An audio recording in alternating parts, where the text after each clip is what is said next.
परमात्मा को पाने तथा उसका वास्तविक लाभ प्राप्त करने के लिए पवित्र बाइबल में प्रमाण है कि प्रभु ने मनुष्य को अपना ही स्वरूप बनाया। 6 दिन में सृष्टि रचकर 7वें दिन विश्राम किया। कुरान शरीफ में प्रमाण है कि हजरत मोहम्मद को खुदा स्वयं कह रहे हैं कि मैंने तुम्हें उस परमात्मा की महिमा बताने के लिए भेजा है। वो परमात्मा कबीर है जिसने 6 दिन में सृष्टि रची तथा 7वें दिन तख्त पर जा विराजा। उसकी खबर किसी बाखबर से पूछ कर तो देखो। कृपया अवश्य सुनिए जगत गुरु तत्वदर्शी संत रामपाल जी महाराज के अमृत वचन।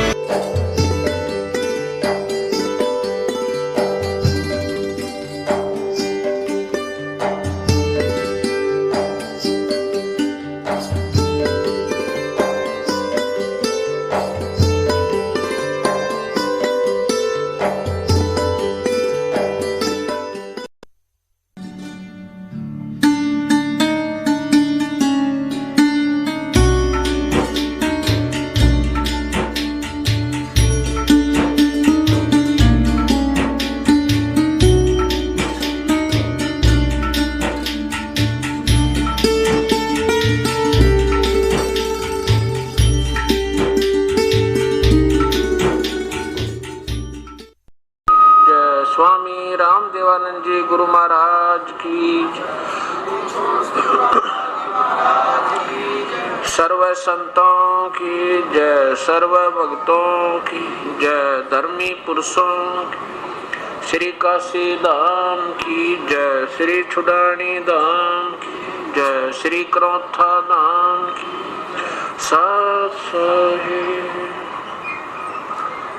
ग्रीब नमो नमो सतपुरुष को नमस्कार गुरु के नहीं। सुर नर मुनि जन साधुआ संतों सर्वसदे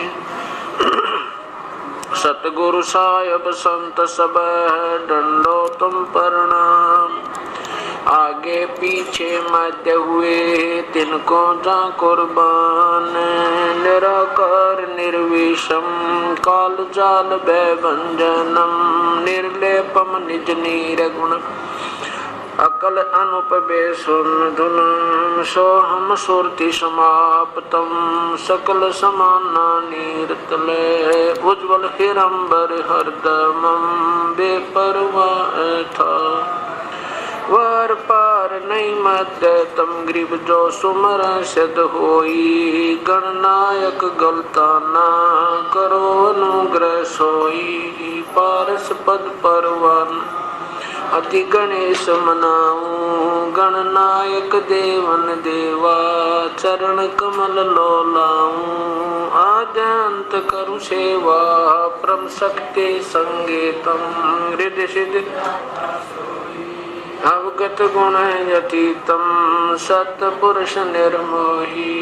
जगदम्बा जगदीशम मंगल रूप मुरारी तन मन अर्पो शेष भक्ति मुक्ति भंडारी। सुर नर मुनि जन में ब्रह्मा विष्णु महेशा शेष शेष मुख गाँव वो जय आदि गणेशा इंद्र कुबेर सरीखा वरुण धर्म राय जान। समर्थ जी मन जी का मन इच्छा फल पावे। 33 कोटि अदा 88 उतर भव जल पारा कट है इनकी फांसी। 33 कोटि अदारा ध्यान से 88 उतर भव जल पारा कट है यम की फांसी। सत्साही कर चोरों विनती करूं धरूं चरण पर शीश। गुरु राम देवानंद जी महाराज ने दिया नाम बख्शीश। कोटि कोटि सिजदा करूं कोटि कोटि प्रणाम। चरण कमल में राखियो में बांधी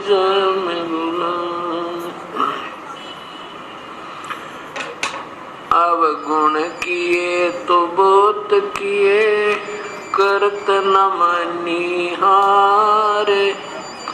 बावे बंदा बख्श दियो, बावे गर्दन उतार। अवगुण मेरे बाप जी, बख्शो गरीब नवाज। जो मैं पूत कपूत हूँ, बोर पिता को लाज। मैं अपराधी जन्म का, नक्शक बड़े विकार। तुम दाता दुखी भंजना, मेरी करो सवार। कुत्ता तेरे दरबार का, मोतिया मेरा नाम। गले प्रेम की जेवड़ी, जाके जो जाऊं। तो करो तो बावड़ू, दूर दूर करो तो जाऊं। जो राखो तो ही रहूं, जो देव सुख।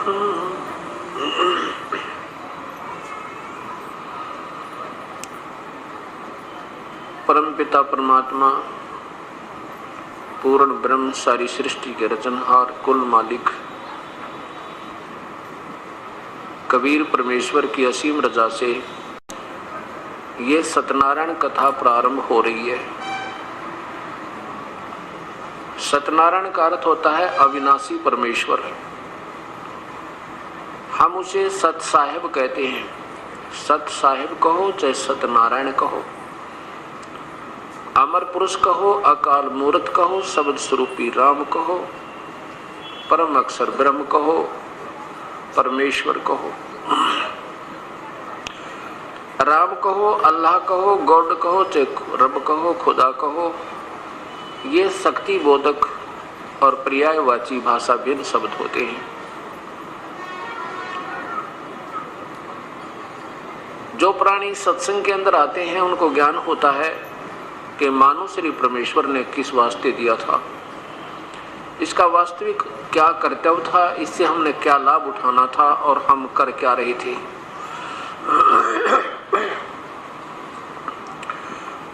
जब तक हम सत्संग नहीं सुनते हैं तो हम अपने दैनिक कार्य को जो समाज के अंदर रहकर कर रहे होते हैं उसी को सर्वस्व मानकर और उसमें तन मन धन से लगे हुए होते हैं।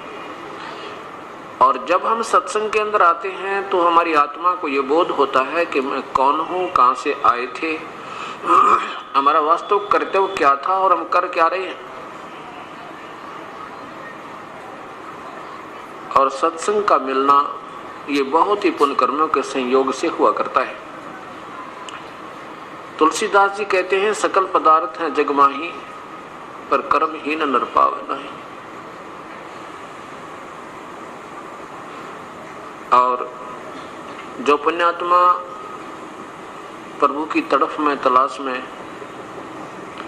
लगी हुई हैं तो उन्होंने कोई न कोई अपना भक्ति मार्ग अपना भी रखा है। और जो भक्ति बिल्कुल नहीं कर रहे हैं वो अपने दैनिक क्रिया को जैसा भी उनको समाज से मालूम हुआ उसको करते हुए अपने जीवन को वही तक सीमित रखे हुए हैं। परमात्मा क्या बताते हैं, पूर्ण ब्रह्म वो स्वयं ही आते हैं अपने सतलोक से चलकर। सतलोक वो स्थान है जो कभी विनाश नहीं होता।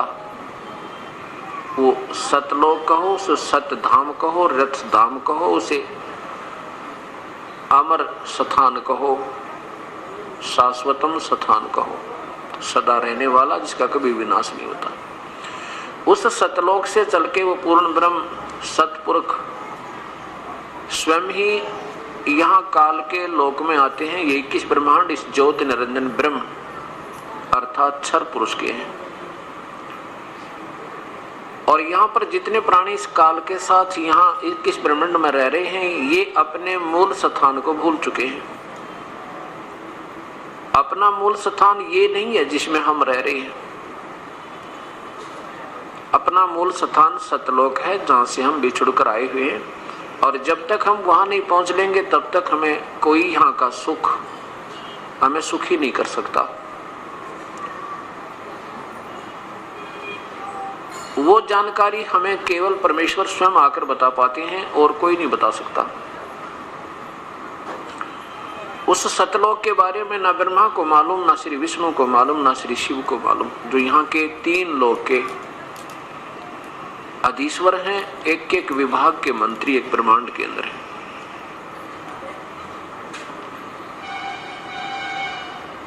जब वो परमेश्वर स्वयं आते हैं तो वो क्या बताते हैं? राम नाम रटते रहो जब तक घट में प्राण, कभू तो दीन दयाल के भनक पड़ेगी कानी। मानुष जन्म पाय के नहीं रटे हरि नाम, जैसे कुआ जल बिना फिर बनवायो क्या काम। कबीर हरि की भक्ति करो तज विषयों रस चोजी, बार बार ना पाओगे ये मनुष्य जन्म की मौज।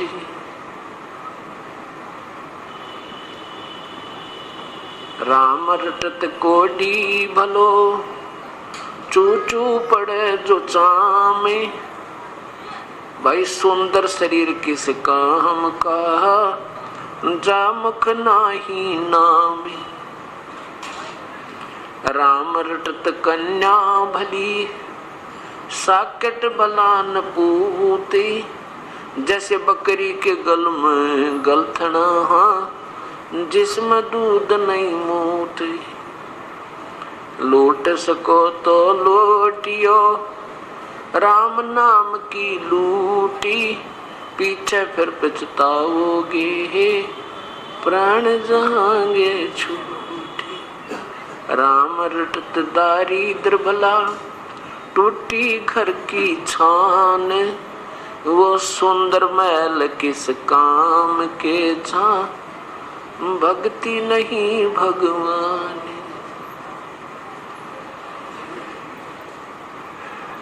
परमपिता परमेश्वर पूर्ण ब्रह्म हमें ये बताना चाहते हैं कि मानुष शरीर पाके जो नहीं रटे हरि नाम, और जैसे कुआ जल बिना फिर बनवाया क्या काम। जैसे जिस कूप में जल ना हो, उसका नाम भले ही कुआ है पर गुण कुएं के नहीं इसमें। इसी प्रकार जो मानुष शरीर प्राप्त प्राणी प्रभु की विधिवत साधना नहीं कर रहे हैं, पूर्ण परमात्मा की शास्त्र अनुकूल साधना नहीं कर रहे हैं या बिल्कुल ही नहीं कर रहे हैं, उनके बारे में कहते हैं कि वो प्राणी मानुष शरीर में ऐसे हैं जैसे जल रहित कुआ होता है। मानो नाम अवश्य है पर मन गुण मनुष्य के नहीं है। मनुष्य का पहला गुण, प्रथम कर्तव्य प्रभु की आराधना और सद्कर्म करना। इस चीज का ज्ञान हमें सत्संग माने से होता है, और सत्संग के अभाव से प्राणी ना जाने कितने वो कर्म कर देता है जो इसने नहीं करने चाहिए थे। वो अनजानपने में करता है, इसको ज्ञान नहीं होता। और सत्संग में आने से इसको ज्ञान होता है, जानकारी हो जाती है कि ये कर्म तू जो कर रहा है ये ठीक नहीं। तो परमात्मा हमें बता रहे हैं कि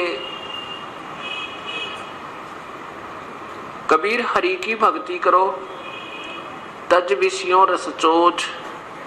भाई बार बार ना पाओगे ये मनुष्य जन्म की मौज। इस मानव शरीर में हम कितना सुंदर आहार करते हैं। जब मन चाहे दूध पी ले, मन चाहे जब इच्छा हो उसी समय रोटी खा लें, भूख लगे। गर्मी सर्दी से बचने के लिए हमने पतले और मोटे कपड़ों का भी प्रबंध कर दिया।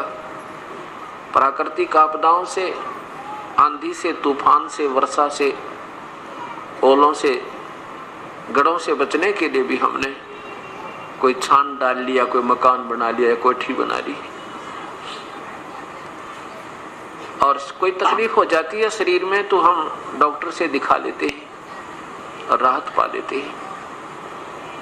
और भी कोई मानसिक परेशानी होती है तो एक दूसरे को बताकर अपना दुख रो लेते हैं, हल्का कर लेते हैं। और इतनी सुविधा पाकर के हम प्रभु आराधना नहीं करते, प्रभु की भक्ति नहीं करते, तो परमात्मा हमारे से नाराज हो जाता है। और इतना नाराज हो जाता है कि फिर हम पशु बनते हैं और हमारी जुबान छीन लेता है, बोल नहीं सकते, हम बता नहीं सकते हमारे पेट में दर्द है, हम बता नहीं सकते हमारी टांग दुख है, हम नहीं बोल सकते हमें प्यास लगी है, नहीं बता पाओगे भूख लगी है। और ना जाने कहां कहां जंगल में सह परिवार घूमते रहेंगे, एक सेकंड में कोई हिंसक पशु आवेगा, हमारे सह परिवार का विनाश कर जाता है। ये कष्ट हमें क्यों आए? जब हम मानव शरीर में होते हैं उस समय प्रभु की भक्ति नहीं करते, करते हैं तो मनमुखी करते हैं, जो शास्त्र के विरुद्ध होती है। उन दोनों का ही परिणाम निष्फल होता है, व्यर्थ होता है, गलत होता है। परमात्मा बताते हैं कि जब तो मनुष्य शरीर नहीं रहेगा आपके पास, फिर क्या होगा? फिर पीछे तो पशुआ की जय दीजे बैल बना, और चार पैर जंगल में डोले तेरा तो नहीं पेट भरे। एक बार विचार करके देखो उस बैल के जीवन पे। पर हम मनुष्य शरीर पाके इतनी सुविधा हो जाती है कि हम सोचते भी नहीं कि कभी हमारे साथ ये पैर टूट जाएंगे, या हमारे पास हमारे ऊपर भी ऐसी समस्याएं पहले भी आई होंगी या आगे भी आ जाएंगी। इस दास को याद है जब छोटा सा था, एक बैल था हमारे, ये उपदेश लेने के बाद वो बातें फिर याद आने लगी। नहीं पहले तो अपनी गफलत में फिरा करते थे, भक्ति भी करते थे जैसी समाज से ज्ञान था। एक बैल था, उस बैल के पिछले पैर के खुरों में और इतनी लंबी लोहे की कील घुस गई। सुबह सुबह अंधेरे में जा रहा था और सारा दिन चलते चलते वह पूरी बैठ गई। उसके नीचे की टोपी नहीं थी, वो ऊपर कैप होता है, वो नहीं था, वो कंड रिजेक्ट करके डाल रखी थी और वो सारी अंदर घुस गई। अब शाम तक बैल का पैर भी सूज गया और जमीन पर नहीं रखा जा रहा। अब ऐसे कोई गांव में वैद्य हुआ करते देसी, वो बुलाया, उसने कहा इसके गोड्डे में घुटनों में कोई नस पे नस चढ़ गई है और हो जाएगी ठीक। उसके घुटने पे गोड्डे के ऊपर पट्टी बांधनी शुरू कर दी, गरम गरम कोई बांध कर जड़ी बूटी, कील लगी है खुर में और पट्टी बंध रही घुटने पे। अब वो बोल नहीं सकता, वो बता नहीं सकता, बेचारा उठ नहीं सकता, पड़ा रहा 1 महीने तक। 1 महीने के पीछे उसकी अपने आप वो पक के और अपने आप उसमें रेसा निकला। जब घर वालों की दृष्टि पड़ी फिर उसको किसी बुला के उसमें से वो देखा, इतनी लंबी कील निकली। ओए वो बात अब याद आती है। ये परमात्मा जब ये मनुष्य शरीर में होगा, उस नादान प्राणी ने कभी सोचा भी नहीं होगा ये दुर्गति तेरी हो जाएगी। अब ना ये भी नहीं बता पा मेरे दर्द कहाँ है। इसलिए परमेश्वर हमें याद दिलाते नादान, ये 2 दिन के, इस 2 दिन के झूठे सुख ने पाकर तू भूल गया उस भगवान को, फिर याद करो परम पिता को। कोई बात नहीं, कहते पीछे गई सो जाने दे, बाकी की बचाओ अपनी। अब जो पुण्यात्मा सत्संग में आते हैं, ऐसा नहीं कि वो भक्ति नहीं कर रहे, वो तो जरूर भक्ति कहीं न कहीं आड़ उन्होंने ले रखी है, तभी तो उनमें कसक है कि संत के दर्शन करने चलते हैं। संत आए हैं, नाम सुनते गदगद हो जाते हैं, क्योंकि भक्त आत्मा के अंदर विशेष कसक होती है परमात्मा की पानी की। और उनको ये भी मालूम होता है कि परमात्मा संत ही रूप में आ जाता है, आता है और फिर वही अपनी महिमा आप बताता है। और ना जाने कब और किस समय उसके दर्शन हो जा, इसलिए ये प्राणी, ये पैसी आत्मा उस परम पिता के दर्शनार्थ ये तड़पती रहती है। उसके लिए फिर अपना कहीं ना कहीं ये सत्संग में जाती है, फिर वहाँ जहाँ भी हम जाते हैं, क्योंकि पुण्यात्मा का एक स्वभाव होता है, ये जहाँ भी जाती है इसको सब अच्छे लगते हैं क्योंकि वो स्वयं अच्छे हैं।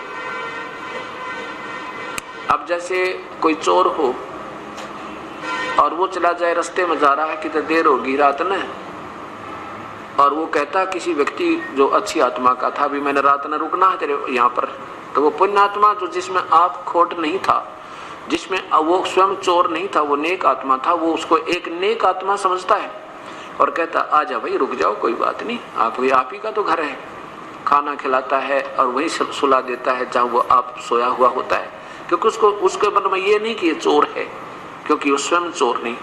और वो चाहे भले ही रात्रि में कोई नुकसान भी कर जाए उसका, पर उस समय उसके मन में ये नहीं आता ये वास्तव में चोर होगा, क्योंकि वो स्वयं चोर नहीं। और चोर के घर पर जाकर चाहे कोई सा भी रुक जाओ, कितना नेक आत्मा डट जा रात ना, वो सारी रात चोर ना सोए, कहीं कुछ उठा ना ले जा रात ने, क्योंकि वो स्वयं कमजोरी उसके अंदर है। ऐसे जो पुण्यात्मा होती हैं उनमें आप दोष नहीं होता, इसलिए वो जो भी जहाँ जाते हैं, जिस भी स्थल पर जाते हैं, किसी संत के दर्शनार्थ जाते हैं, उनके वचन सुनते हैं तो उनको सभी संत बहुत अच्छे लगते हैं, सबके विचार अच्छे लगते हैं और सब प्रभु की का मार्ग ही बताते हैं। इसलिए पुण्यात्माओं में एक प्रभु के पाने की विशेष तड़प होने के कारण वो स्वयं कोई अपने मन में एक वाद विवाद भी नहीं आने देते। अब कहने का तात्पर्य दास का ये है कि हम कोई भी कार्य को करें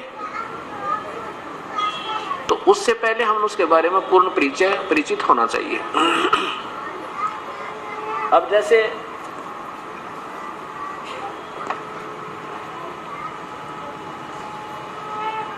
हमने किसी गांव जाना है, किसी शहर जाना है, तो उस शहर का जाने से पहले 10 आदमियों से तसल्ली करेंगे कि मैंने वहां जाना है, कौन सा रास्ता ठीक है, अगर वहां हम पहली बार जा रहे हैं तो, और फिर प्रस्थान करेंगे। ऐसे कोई बच्चा कोई ट्रेनिंग करता है, कोई कोर्स के लिए तैयारी करता है, तो पहले उसको पूरा ज्ञान हो जाता है कि ये कितने दिन में, कितने महीने, कितने वर्ष का ये ट्रेनिंग कोर्स है और इससे फिर मुझे लाभ क्या होगा, मेरी कितनी तनख्वाह होगी। तो ऐसे फिर वो जब उसको पूर्ण ज्ञान हो जाता है, फिर वो तन मन धन लगा कर अपनी सिरदर्द की बाजी लगाकर उसको पूरा कर लेता है तो सफल हो जाता है। ये दास ने क्या देखा कि जैसे मैं भी पहले भक्ति करता था, लेकिन जो पहले हम भक्ति करते थे वो भक्ति हम ऐसी करते थे, ना कोई सिर था ना पैर था, लेकिन आत्मा में परमात्मा की तरफ ज्यादा थी। इस करके चाहे कोई मंदिर में जाना होता मंदिर में जाते थे, या किसी तीर्थ पर कोई संकेत कर देता कि वहां जाने से हमारे बहुत लाभ होते हैं, तो वहां भी पहुंच जाते थे। कोई भगवान श्री राम की पूजा बताता था तो उसकी पूजा भी हृदय से करते थे। श्री कृष्ण का जाप बताते थे, हरे राम हरे कृष्ण, वो भी जाप करते थे, अच्छे लगते थे। और ये दास हनुमान जी का पुजारी था। बचपन से ही, चौथी कक्षा से ही किसी दोस्त ने साथी से पूछा भी कैसे भक्ति करें भगवान की। उसने बता दिया कि मैं तो हनुमान जी का व्रत रखता हूँ मंगलवार का, और 7 बार हनुमान चालीसा करता हूँ। तो इस दास ने भी प्रारंभ कर दिया। मंगलवार का व्रत चौथी कक्षा से प्रारंभ किया था और सन 1988 तक करता रहा। गीता जी का पाठ नित्य किया करता था। जन्माष्टमी का व्रत, क्योंकि हिंदू समाज में जन्म होने के कारण वही शिव पुराण का पाठ, विष्णु पुराण का अध्ययन भी, और जैसे भी अपने धार्मिक शास्त्र में उपलब्ध थे उनको कहीं ना कहीं से पढ़ते रहते थे। इस उद्देश्य से उनमें लिखा होता था कि इस संवाद को जो पढ़ लेगा उसको ये लाभ होगा, इस संवाद को पढ़ लेगा उसको ये लाभ होगा। तो हमने तो लाभ चाहिए भक्ति का, इसलिए हम पढ़ते रहते थे। कहने का भाव ये है दास का कि जब तक हमने यही नहीं मालूम जो हम भक्ति कर रहे हैं इसका क्या लाभ है और इससे हमें हानि हो रही है या कुछ लाभ हो रहा है तो हम उसको कर रहे हैं, तो वो व्यर्थ बताई। एक धर्मदास नाम के एक बहुत बड़े धनी व्यक्ति थे। मध्य प्रदेश में एक बांधवगढ़ स्थान है, बांधवगढ़, वहां के वो रहने वाले थे। और वो इतने रईस थे, आज से 550 वर्ष पुरानी बात है, इतने रईस थे कि बांधवगढ़ नरेश धर्मदास जी के पूर्वजों से यानी उनके पिता से वित्तीय सहायता लिया करते थे जब कोई प्राकृतिक आपत्ति आ जाती थी, जैसे कोई अकाल पड़ जाना या कोई फ्लड आ जाता था। इतना पैसा था उनके पास। भाव ये दास का कहने का कि इतना पैसा, इतना सुख सुविधा होने के उपरांत भी और प्रभु की तरफ जिस पुण्यात्मा में है तो उसके पुण्य कर्मों में कमी नहीं। वो प्यारी आत्मा ने गुरु भी बना रखे थे, श्री रूपदास जी। और उस गुरुदेव ने उस प्यारी आत्मा से बताया था, बेटा हरे राम हरे कृष्ण का जाप जप, ओम नमः शिवाय का भी जाप जप, हरि ओम का भी जाप जप, गीता जी का नित्य पाठ किया कर पुत्र तेरा कल्याण हो जाएगा। और फिर 68 तीर्थ कर ले पुत्र तो स्वर्ग प्राप्ति होगी, और चारों धाम जो कर लेता उसका तो महाकल्याण हो जाता है। अब हमने जैसे जिसने प्रभु की तलाश है, जो प्यासा है उसने पानी की तलाश है, तो उसको कोई किधर ही संकेत कर दे वो दौड़ा जाएगा, क्योंकि उसको प्यास है उसकी। और जब तक उसको प्राप्त नहीं हो लेगा तब तक वो घूमता ही रहेगा। तो उस प्यारी आत्मा ने अपने गुरुदेव के बताए अनुसार अपना सब क्रियाएं प्रारंभ कर दी। गुरुदेव के आदेश अनुसार जब वो तीर्थ भ्रमण पर निकला तो सबसे पहले मथुरा पहुंचा। मथुरा में जब पहुंचे तो वहां क्या किया कि एक मथुरा के तालाब में जहां भगवान श्री कृष्ण जी स्नान किया करते थे, कहते हैं उस पवित्र स्थल पर, उस तीर्थ पर स्नान किया और एक जल का लोटा भर के उसी पवित्र सरोवर से और बाहर अपना रख लिया। फिर साथ में कुछ मड प्लास्टर किया, मिट्टी का लिपाई की, गाय का गोबर मिला के कुछ अक्षेत्र को लीपा। फिर उसके ऊपर एक सफेद स्वच्छ चादर बिछाई, खूब साफ की हुई।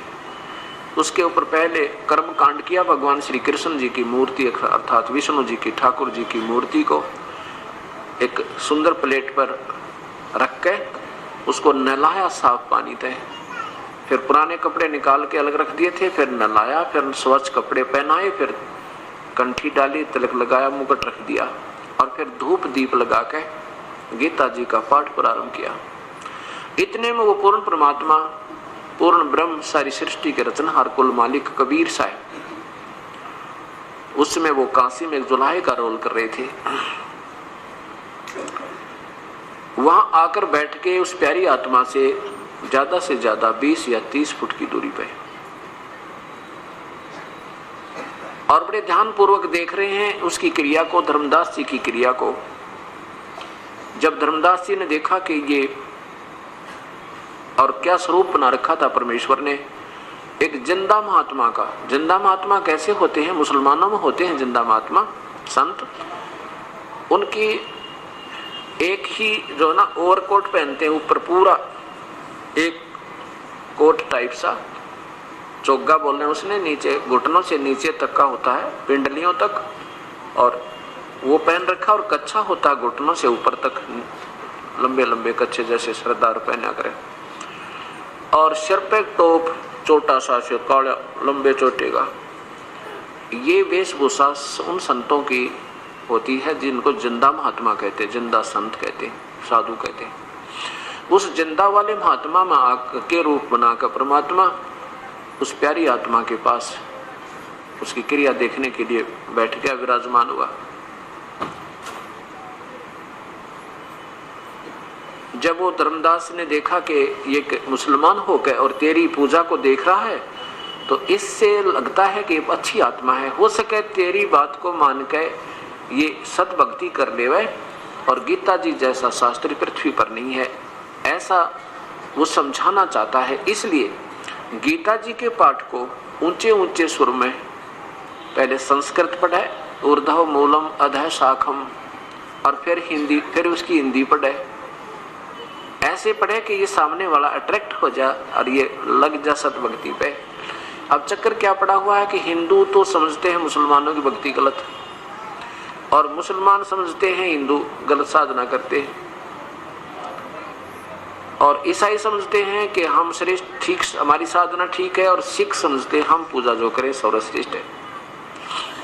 अब देखो, यही बात इस 4 दिन में निर्णय होगा कि जो पुण्यात्मा कंटिन्यूस लगातार सुन लेगी उसको कोई संशय नहीं रहेगा साधना क्या होती है।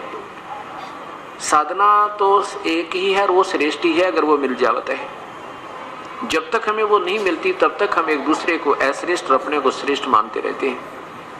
ये हमारी अल्पज्ञता होती है क्योंकि हम अपने चारों धर्मों के पवित्र शास्त्रों को नहीं समझ पा रहे। अब वर्तमान में उनमें क्या अनमोल खजाना दबा हुआ है, जिसके कारण हम नाना प्रकार की अपनी सोच बनाकर उस पर आधारित हो चुके हैं और उन्मूल शास्त्रों से हम दूर हो लिए। अब धर्मदास जी ने जब अपनी सारी क्रिया कर ली और गीता जी का पाठ करके अपना बंद हुए, समापन किया, ठाकुर जी की मूर्ति को अपनी गठड़ी में बांध लिया, तब परमेश्वर कबीर परमात्मा एक जीव का रूप बना के एक साधारण भक्त के रूप में बोलते हैं। कहने लगे, हे वैष्णव महात्मा। वो परमात्मा एक जीव को तो महात्मा कहते हैं, अपने आप को एक तुच्छ जीव बताते हैं। क्या कहते हैं कि हे महात्मा, मैं बहुत भ्रम लिया हूँ, मुझे अभी तक सत मार्ग नहीं मिला भक्ति का। मैंने नहीं कोई मुसलमान संत छोड़ा, ना कोई मुसलमानों वाली क्रिया छोड़ी। मैंने हिंदुओं के महापुरुषों से भी संपर्क किया, ईसाइयों के जो संत हैं उनके पास भी मैं पहुंचा हूं, लेकिन अभी तक मेरे मन की, मेरी आत्मा की संतुष्टि नहीं हो पा रही कि भक्ति मैं कर रहा हूं, ठीक हूं। और आपकी जो भक्ति है मुझे बहुत अच्छी लग रही है, आपकी प्यारी प्यारी आवाज मेरे हृदय को खींच रही है। ऐसे कह के वो परमात्मा उस प्यारी आत्मा को अपने सतमार्ग का ज्ञान बताने की चेष्टा करते हैं। इन बातों को सुनकर धर्मदास बड़ा प्रसन्न हुआ कि एक मुसलमान होकर के और मेरी क्रिया को बड़ा अच्छी बता रहा है।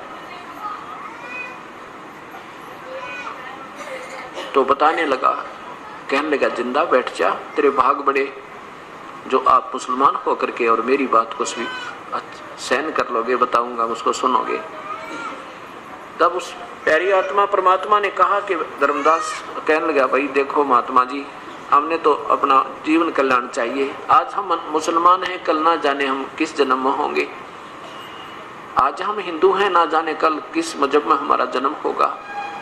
अगर आत्म कल्याण नहीं हुआ तो ये मजहब और ये हमारी जाति और ये शरीर सब व्यर्थ रह जाएंगे। मैं तो इस उद्देश्य से निकला हूं कि मेरा कल्याण हो, चाहे किसी भी साधना से हो जाए, मुझे तो प्रभु चाहिए। आज हम हिंदू हैं, कल पशु बन जाएंगे। आज हम मुसलमान हैं, कल हम पशु बन जाएंगे। आज हम ईसाई हैं तो कल ना जाने किस जूनी में चले जाएंगे। आज हम सिख हैं तो ना जाने कहाँ हमारा डेरा होगा, अगर भक्ति ठीक नहीं बनी तो। धर्मदास इस बात से बड़ा प्रभावित हुआ और कहने लगा, बैठ जा, मैं बताता हूँ आपको भक्ति। कान जी बताइए। मैं ना गीता जी का पाठ करते नित्य हूँ, और गीता जी एक ऐसा पवित्र शास्त्र, इसके बराबर, इसके तुल्य पृथ्वी पर शास्त्र नहीं है। और एकादशी का व्रत रखता हूँ। मेरे गुरुदेव ना 68 तीर्थ करने की सलाह दी है, मेरे को आदेश दिया है, और उनके आदेश अनुसार मैं इन 68 तीर्थों पर भ्रमण के लिए निकला हुआ हूँ। श्री राम कृष्ण का जाप जपता हूँ, ओम नमः शिवाय का जाप जपता हूँ, शिवलिंग की पूजा करता हूँ। और फिर क्या कहा कि हम कोई जीव हिंसा नहीं करते। जिंदा जीव हिंसा माने वो कहना चाहते थे कि तुम मांस खाते हो मुसलमान, और हम हिंदू मांस नहीं खाते। और जो मतलब कहा नहीं सीधा, पर डायरेक्ट उसका संकेत ही था। कहने लगे, जो जीव हिंसा करते हैं ना, वो कभी सफल नहीं हो सकते, उनका जीवन तो बिल्कुल व्यर्थ जाता है, उनको तो पाप बहुत लगते हैं। अब कबीर परमेश्वर कहने लगे, धर्मदास मैं आपसे एक प्रार्थना करूं? कहने लगे, महात्मा जी मैं आपसे एक प्रार्थना करना चाहता हूं, आपका शुभ नाम क्या है? आप कहां से आए हो? आपकी तो बहुत अच्छी बातें लग रही हैं मुझे। धर्मदास जी ने बताया कि मैं वैश्य कुल में जन्म है मेरा, वैश्य कुल में, यानी बनिए हैं हम, और मैं जो है वैष्णव, हम वैष्णव विष्णु जी के उपासक हैं, वैष्णव साधु कहलाते हैं हमारे गुरुदेव, हमने उनसे उपदेश ले रखा है। तो गुरुदेव ने हमें बताया है कि गीता जी का नित्य पाठ करना है। परमेश्वर ने कहा कि धर्म महात्मा जी एक प्रश्न है मेरे मन में, मेरी शंका का समाधान कीजिए। बोलो बेटा, बोलो जी, क्या बात है, बोलो। कबीर साहब ने कहा कि देखो, आपने अभी बताया कि गीता जी के नित्य पाठ करने से आत्मा का कल्याण हो जाएगा। देखो, आप और क्या क्रिया करते हो? आप पितृ पूजा करते हो? धर्मदास कहने लगे, हाँ जी पितृ पूजा करते हैं। पितृ पूजा नहीं करें तो फिर तो हमारे पितृ को जो है ना, वो उनका जो हिस्सा नहीं पहुंच सकता और वो दुखी हो जाते हैं। आप भगवान श्री कृष्ण और राम की पूजा करते हो, ब्रह्मा विष्णु महेश की भी साधना करते हो, हाँ जी, और गीता जी का नित्य पाठ भी करते हो, हाँ जी। देखो, गीता जी के पाठ करने से लाभ नहीं, जैसा गीता जी में वर्णन है ऐसा आचरण करने से लाभ होगा। एक जमींदार था, वो वृद्ध हो गया और उसको संतान जब हुई तो वो थोड़ी सी लेट हुई। पुत्र जब उत्पत्ति हुई उनके तो वो वृद्ध हो चुका था। जब वो लड़का 12 वर्ष का था तो वो पिता लगभग 60 और 65 वर्ष की आयु का था। अब पिता ने सोचा कि तेरा इकलौता पुत्र है, कहीं अपने व्यवसाय में ये मार ना खा जावे, इसलिए क्यों ना मैं अपने अनुभव को, सारे जीवन के अनुभव को और पूरा विवरण लिख दूं एक किसी पैड पे, बही में।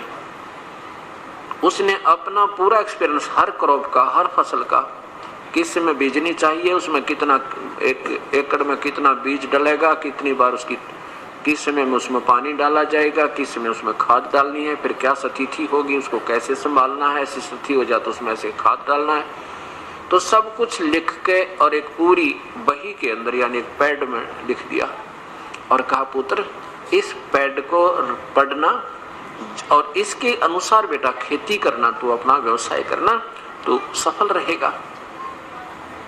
अब एक बात बताओ धर्मदास जी, परमात्मा पूछ रहे हैं उस प्यारी आत्मा से कि अगर वो जमींदार का पुत्र उस लिखे हुए लेख को, पिताजी के द्वारा लिखे अनुभव को डेली पढ़े और ऐसा करेगा नहीं जैसा उसमें वर्णन है, तो क्या होगा?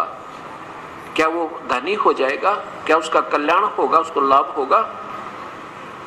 धर्मदास जी कहने लगे, नहीं जी बिल्कुल नहीं हो सकता, वो तो भूखा मरेगा। तो ठीक इसी प्रकार जैसा अपने पवित्र शास्त्र गीता जी में लिखा है ऐसा आप नहीं कर रहे हो, मैं नहीं कर रहा हूं, तो फिर क्या होगा? कल्याण होगा या हानि होगी? धर्मदास जी कहने लगे, जी तो हानि होगी, और गीता जी अनुसार हम नहीं करेंगे तो पूजा। तो गीता जी, आप बताओ गीता जी किसने बोला? पहले ये बताओ मुझे कि गीता जी किसने बोला? धर्मदास जी कहता है बेधड़के से कि भगवान श्री कृष्ण जी ने गीता बोला। परमात्मा कहने लगे, धर्मदास यही सबसे बड़ी भूल है, गीता श्री कृष्ण जी ने नहीं बोला, शरीर श्री कृष्ण जी का था, बोलने वाला काल था। और वो काल कौन है? ये ब्रह्मा विष्णु महेश का पिता है और दुर्गा या शेरा वाली इन तीनों की मां है। इस बात को सुनकर धर्मदास की तौड़ी चढ़ गई और कहने लगा, मुसलमान हो गया तू? कहने लगा, तू मुसलमान है ना, इसलिए हमारे देवताओं की तो बेइज्जती करना चाहता है, तुझे क्या मालूम गीता के बारे में? तू क्या जान सकता है गीता के बारे में, हमारे से ज्यादा क्या तुम जान जाओगे। कबीर साहब ने कहा देखो स्वामी जी नाराज ना हो, मैं तो एक शंका का समाधान चाह रहा हूं आपसे, मैं तो आपका दास हूं, आप नाराज ना हो। आप एक बार गीता जी को उठा लो।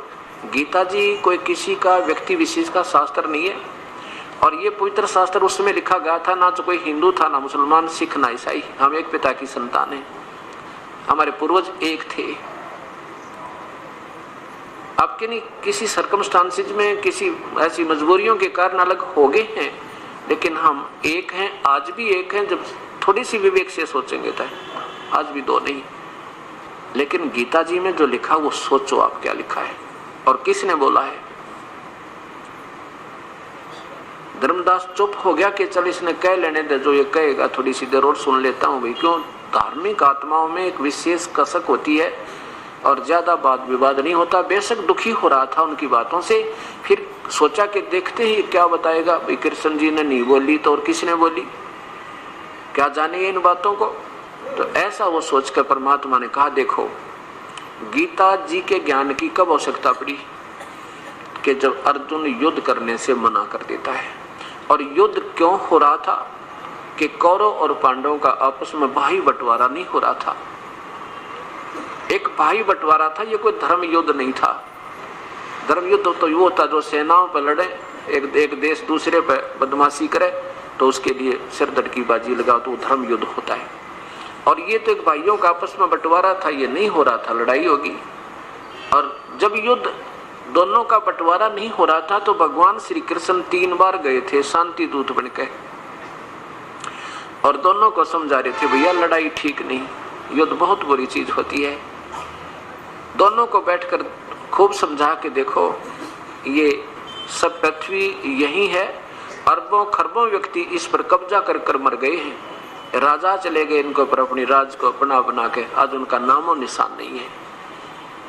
रावण जैसे चले गए बकवाद करके, भाई ये युद्ध अच्छी बात नहीं है, लेकिन नहीं माने। बोलो सतगुरुदेव की जय। बंदी छोड़ कबीर साहेब की जय। बंदी छोड़ गरीबदास जी महाराज की जय। स्वामी रामदेवानंद जी गुरु महाराज की जय। सर्व संतों की जय, सर्व भक्तों की जय, धर्मी पुरुषों की जय, श्री काशी धाम की जय, श्री छुड़ानी धाम की जय, श्री करोथा धाम की जय। सत साहिब ग्रीव नमो नमो सतपुरुष को नमस्कार गुरु की नहीं। सुर नर मुनि जन साधुआ संतों सर्वस दीन। सतगुरु साहेब संत सब डंडो तुम प्रणाम। आगे पीछे मत हुए तिनको जा कुर्बान। निराकार निर्विषम काल जाल व वंदन। निर्लेपम निज नीर गुणम अकल अनुप बेसुन धुनम। सोहम सुरति समाप्तम सकल समाना नीरतल।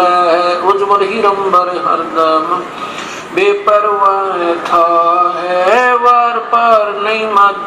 तुम ग्रीब जो सुमर सिद्ध होई गणनायक गलताना। करो अनुग्रह सोई पारस पद परवाना।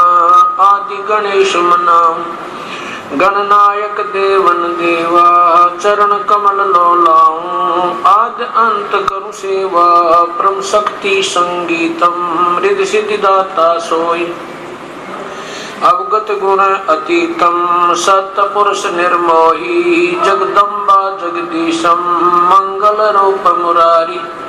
तन मन अर्पो शीशम भक्ति मुक्ति भंडारी। सुर नर मुनि जन ध्यान ब्रह्मा विष्णु महेशा।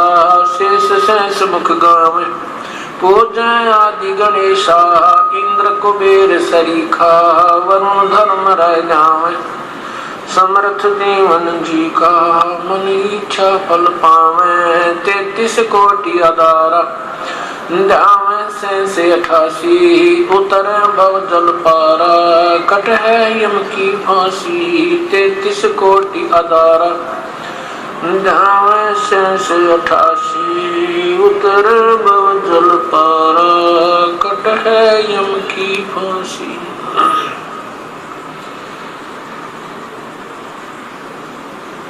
कर जोरूं विनती करूं, धरूं चरण पर शीश। गुरु राम देवानंद जी महाराज ने दियो नाम बख्शीश। कोटि कोटि सिजदा करूं, कोटि कोटि प्रणाम। चरण कमल में राखियो, मैं बंदी जाम गुलाम। कुत्ता तेरे दरबार का, मोतिया मेरा नाम। गले प्रेम की जेवड़ी, जा खेचो वहाँ जाऊं मैं। तो करो तो बावलू, दूर दूर करो तो जाऊं। जो राखो तो ही रहूं, जो देवो सो खाऊं। अवगुण किए तो बहुत किए, करत न मानी हार। बावे बंदा बख्श दियो, बावे गर्दन उतार। अवगुण मेरे ही बाप जी, बख्शो गरीब नवाज। जो मैं पूत कपूत हूँ, बहुर पिता को लाज। मैं अपराधी जन्म का, नक्शक बरे विकारे। तुम दाता दुख भंजना, मेरी करो सवार।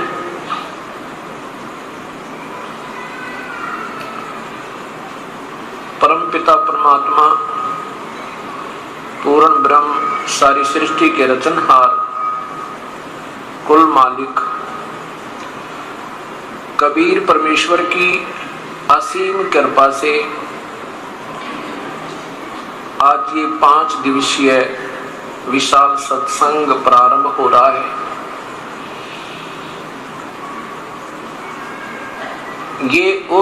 ये उस शुभ समागम का प्रारंभ है जो उस परम पिता परमेश्वर के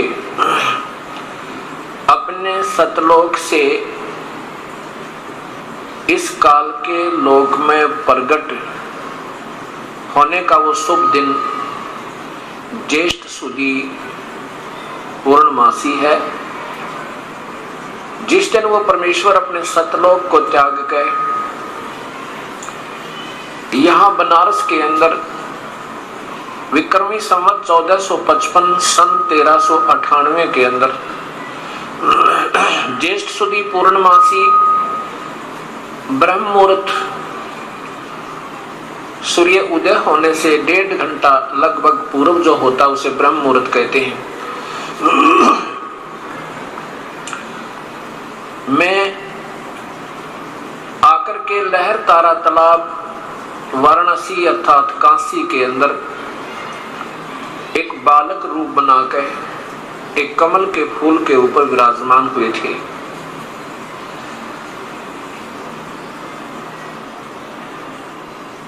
उस परमेश्वर का यहाँ आगमन हमें उस सत्य ज्ञान का ज्ञान होना, उस यथार्थता का ज्ञान होना, हम कौन हैं, कहां से आए थे, और हम किन कारणों से यहाँ काल के जाल में फंसे हुए हैं, ये सब जानकारी उसी परमपिता परमेश्वर पूर्ण ब्रह्म ने, परम अक्षर पुरुष ने, अर्थात अकाल मूर्त सब स्वरूपी राम कबीर देव ने, कबीर साहिब ने आके हमें बताया।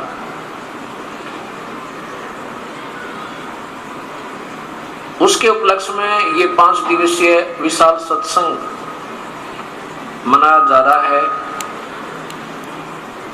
ऐसे शुभ समागम सदियों पर्यंत प्रारंभ हुआ करते हैं।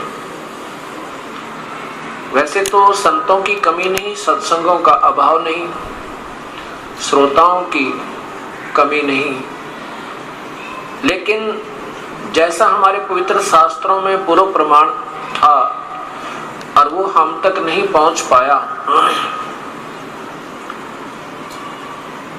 अब वो हमारे तक पहुंच रहा है। ऐसे समागम हमें, अगर ये दास कहे कि युगों पर्यंत ही प्राप्त होते हैं, तो भी थोड़ा समझना, क्योंकि जब तक हमें तत्व ज्ञान नहीं होगा, तत्व ज्ञान, और तत्व ज्ञान के बिना हमारे सामने वो सच्चाई नहीं आ सकती जो जिसकी हमें युगों से तलाश थी। वो तत्व ज्ञान देता कौन है, वो तत्वदर्शी कौन संत है, और ये अभी तक हमारे तक क्यों नहीं पहुंचा, यही जानकारी इस 5 दिवसीय विशाल सत्संग के अंदर पुण्यात्माओं को दी जाएगी। ये तत्व ज्ञान हमारे तक क्यों नहीं पहुंचा, इसका कारण, मुख्य कारण ये रहा कि वो तत्व संदेश स्वयं परमेश्वर आकर के देता है। उसको 5वां वेद भी कहते हैं। 4 वेद हम सुनते आए हैं, ऋग्वेद, सामवेद, यजुर्वेद और अथर्ववेद। इन चारों वेदों के अंदर ज्ञान तो है, लेकिन तत्व ज्ञान नहीं है। ज्ञान तो बहुत कुछ है, और पूजा की विधि जो है वो चारों वेदों में केवल ब्रह्म तक की है, और महिमा पूर्ण ब्रह्म, परब्रह्म, इन तीनों परमात्माओं की भी है। भक्ति कैसे करनी चाहिए, कौन पूजा के योग्य प्रभु है, वो भी जानकारी पवित्र चारों वेदों में तथा उन्हीं की सारांश पवित्र गीता जी के अंदर उपलब्ध है। उनमें साथ में ये भी लिखा है कि जो ज्ञान मैं बता रहा हूं, वेदों को बोलने वाला प्रभु, और साथ में गीता जी के बोलने वाला प्रभु, और साथ में कुरान शरीफ को बोलने वाला अल्लाह, और पवित्र बाइबल को बोलने वाला गॉड है। वो स्वयं कह रहा कि मैं उस परमेश्वर के बारे में नहीं जानता, उस तत्व ज्ञान के बारे में नहीं जानता। अपने तक की विधि बता देते हैं, जैसे गीता जी में बताया है कि चारों वेदों का सार गीता जी है, और गीता जी में बताया है कि ओम नाम का जाप है मेरा। अध्याय नंबर 8 मंत्र नंबर 13 पवित्र गीता जी में लिखा है। गीता बोलने वाला भगवान कहता है कि माम ब्रह्म मुझ ब्रह्म का ओम इति एक अक्षरम व्यवहारन अनुस्मरण, मेरा तो केवल एक ओम नाम है जो उच्चारण करके जाप करना है, और ये कब तक सिमरण करना है, ये याति तजन देहम ते याति परमाम गतिम, जो उसको अंतिम श्वास तक, तजन देहम श्वास छोड़ने तक जाप करता है, वो मेरी परम गति को प्राप्त होता है। कौन? गीता बोलने वाला भगवान कहता है कि मेरा तो केवल ओम नाम है, और ओम नाम के जाप से मेरे से जो लाभ मिलेगा, वहां तक की परम गति तुझे प्राप्त हो जाएगी। और फिर बताया है कि मेरी जो गति है, मैं जो साधना दूंगा, मुझसे जो लाभ तुझे होगा, वो भी पूर्ण नहीं है, वो भी अनुतमाम है। क्यों अनुत्तमाम है? क्योंकि वो पूर्ण परमात्मा ही पूजा के योग्य है। उसी की भक्ति से प्राणी को पूर्ण लाभ होगा, उसी की भक्ति से पाप कटेंगे, पापों का विनाश होगा, जन्म मृत्यु रहित होंगे। और अपनी भक्ति से बताते हैं कि मेरी भक्ति से तो न जन्म मरण मिटे, कर्म का दंड भी नहीं कट सकता, जैसा किया है वैसा ही भोगना होगा, और अर्जुन युद्ध भी करना होगा और मेरा सिमरण भी करते रहना होगा।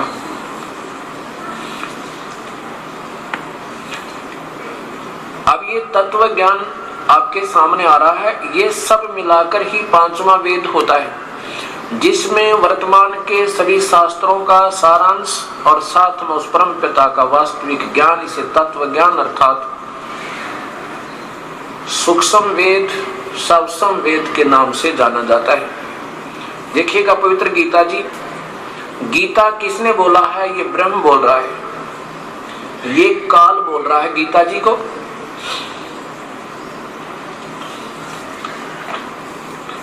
इसमें अध्याय नंबर 8 का, और नीचे देखिएगा ये 13 नंबर श्लोक है, मंत्र है। इसमें कहा कि ओम इति एकाक्षरम माम ब्रह्म, मुझ ब्रह्म का व्याहरण अनुसमरण, मुझ ब्रह्म का तो केवल एक ओम अक्षर है। यही इति माने यही एक ओम अक्षर है। यह प्रयाति तजन देहम, और जिसको अंतिम श्वास तक उसकी साधना करनी होगी, जो अंतिम श्वास तक या शरीर छोड़ने तक, तजन देहम शरीर छोड़ने तक, सहयाति परमाम गति, वो मेरी परम गति को प्राप्त होता। अर्थात मैं जो लाभ दे सकता हूँ, ब्रह्म बोल रहा है, तो वो उसको प्राप्त होगा जो केवल ओम नाम जपेगा, अन्य कोई मंत्र नहीं। और अपनी प्राण गति को कहता, जो मैं गति दूंगा उसको, वो कैसी बताई है? ये देखो, इनका सरलार्थ भी देख लीजिए। सब इंद्रियों के तो ये तो 12वें का है, 12वें का। सब इंद्रियों के द्वारों को रोककर तथा मन को हृदय देश में स्थिर करके, उस जीते हुए मन के द्वारा प्राणों को मस्तक में स्थापित करके परमात्मा संबंधी योग धारणा में ओम सचित होकर, यहां से है 13वें का। यह जो पुरुष ओम, ये 12 और 13 इकट्ठा अनुवाद किया इन्होंने। ओम, इस एकाक्षरम, एक अक्षर रूप ब्रह्म यानी मुझ ब्रह्म को, माम लिखना था, माम ब्रह्म, मुझ ब्रह्म को उच्चारण करता है उसके अर्थ स्वरूप अनुस्मरण चिंतन करता हुआ, अनुस्मरण माने चिंतन करता हुआ शरीर को त्याग जाता है, वह पुरुष परम गति को प्राप्त होता है। अब इसका अर्थ क्या बनता है वास्तव में कि ओम, एक ओम नीचे लिखा है, ये ओम, ओम इति, इति माने यह, इति यह एक अक्षर का माम ब्रह्म, मुझ ब्रह्म का उच्चारण करके, अनुसमण माने श्रवण करने का है, और वो तजन देहम शरीर त्याग कर जाता हुआ, यानी इस अंतिम श्वास तक इसका भजन करेगा तो मेरे द्वारी परम गति को प्राप्त होगा। ब्रह्म कहता है कि जो मैं अंतिम सतीथि यानी चौथी मुक्ति दे सकता हूं आपको, वो दे दूंगा। और चौथी मुक्ति प्राप्त भी हंस जन्म मृत्यु से रहित नहीं है, और नहीं कर्मों का दंड आपका समाप्त हो सकता। इसलिए कहा है कि मेरी भक्ति भी व्यर्थ है। अब देखिएगा 7वें अध्याय का 18वां मंत्र। गीता बोलने वाला भगवान कहता है कि मेरी भक्ति भी उत्तम नहीं है, अनुत्तमाम है। अध्याय नंबर 7 का, और मंत्र श्लोक देखें 18। क्या लिखा है कि मेरी भक्ति 4 प्रकार के करते हैं। एक अर्थार्थी, आर्थ, जिज्ञासु। उनमें से ज्ञानी सबसे उत्तम है। ज्ञानी तो उसके लिए लिखा है कि उदारा सर्वम एवं एते ज्ञानी तु आत्मा एवं मे मतम। मेरे विचार में ये सभी ज्ञानी आत्मा है तो उदार, जिनको पता लग गया कि परमात्मा की भक्ति के बिना जीव का जीवन व्यर्थ है,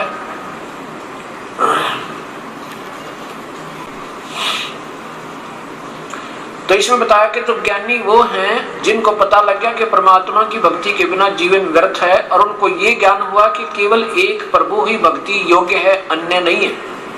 तो उनके बारे में कहा कि उदारा सर्वे एवं एते ज्ञानी तु आत्मा एवं मे मतम, मेरे विचार में ये सभी ज्ञानी आत्मा जो हैं ये हैं तो उदार विचारी। आस्थित स ही युक्त आत्मा माम एवं अनुत्माम गति, और ये मेरे वाली, माम माने मुझ में ही, अनुत्माम माने घटिया व्यर्थ की गति, यानी जो मेरे वाली परम गति है उसको स्वयं भगवान कह रहे अनुत्माम, मेरी इस अनुत्माम गति में आश्रित रही, क्योंकि उनको वो पूर्ण परमात्मा का मार्गदर्शन करने वाला तत्वदर्शी संत नहीं मिला। आप देखिए इन्होंने अनुत्तम माने क्या लिखा है, अति उत्तम लिख दिया। ये लिखना चाहिए था अति व्यर्थ, अनुत्तम माने अति उत्तम नहीं होता। अब देखिएगा चौथे अध्याय का 34वें श्लोक में लिखा है कि अर्जुन, अगर तुझे परम पिता पूर्ण ब्रह्म की भक्ति चाहिए तो उस तत्वदर्शी संत की तलाश कर ले, और उस ज्ञान को तू तत्वदर्शी ज्ञानियों के पास जाकर समझ। अध्याय नंबर 4 का